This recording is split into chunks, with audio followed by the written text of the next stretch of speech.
मैं श्याम सुंदर शर्मा एक बार फिर से आपका प्रेम पूर्वक स्वागत करता हूं। दोस्तों, सनातन धर्म के अनुसार हिंदुओं के 4 युग बताए गए हैं।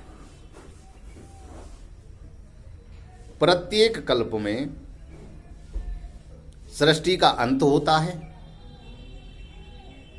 प्रारंभ सतयुग से होता है और समापन कलयुग में होता है। सतयुग में प्रायः सबसे अधिक सत्य और दान पुण्य की महानता होती है। पाप इसमें लेश मात्र भी नहीं होता। वहीं कलयुग की बात की जाए तो झूठ और पाप अत्याचार सबसे अधिक होता है। ये युग इस प्रकार हैं। सतयुग लगभग 17,28,000 वर्ष चलता है। इसमें भगवान विष्णु के कूर्म अवतार, 12 अवतार, मत्स्य अवतार और नरसिंह अवतार प्रमुख हैं।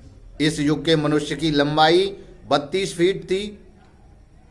आयु की बात की जाए तो 1 लाख वर्ष जीवित रह सकता था। इस युग में सत्य, तप और यज्ञ की महानता थी। त्रेता युग ये दूसरा युग है। इस युग का समय लगभग 12,96,000 वर्ष माना गया है। इस युग के अवतार श्री वामन अवतार, श्री परशुराम अवतार, श्री रामचंद्र जी अवतार प्रमुख थे। इस युग में मनुष्य की लंबाई 21 फीट थी और 10,000 वर्ष तक मनुष्य जीवित रह सकता था। इस युग में कर्म प्रधान होने के कारण यज्ञ, ध्यान, समाधि की प्रमुखता थी। तीसरा युग आता है आपका द्वापर युग। इस युग का समय 8,64,000 वर्ष है। इस युग के प्रमुख अवतार भगवान विष्णु के 16 कलाओं से श्री कृष्ण जी महाराज थे। इस युग में दया, सत्य की महानता थी। इस युग के मनुष्य की आयु 1,000 वर्ष, वहीं लंबाई की बात की जाए तो 11 फीट के आसपास थी। अब सबसे लास्ट में आता है कलयुग।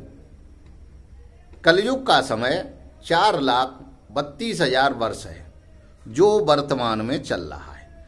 इस युग में कल की भगवान का अवतार होगा। इस युग में मनुष्य की आयु 100 वर्ष थी। लंबाई 5 फुट 5 इंच थी, जो क्रमशः घटती रहती है। प्रत्येक कल्प में मनुष्य 84 लाख योनियों में भ्रमण करते हुए अंत में मानव शरीर पाता है। सबसे बड़ी विशेषता कलयुग की है, जो सतयुग, त्रेता, द्वापर में दान, पुण्य और तपस्या करने से प्राप्त होती थी, वही सफलता भगवान के भजन, कीर्तन, ध्यान करने से प्राप्त होती है।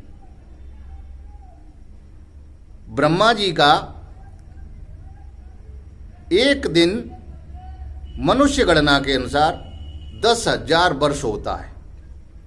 धन्यवाद दोस्तों, अगले वीडियो में फिर मुलाकात होगी।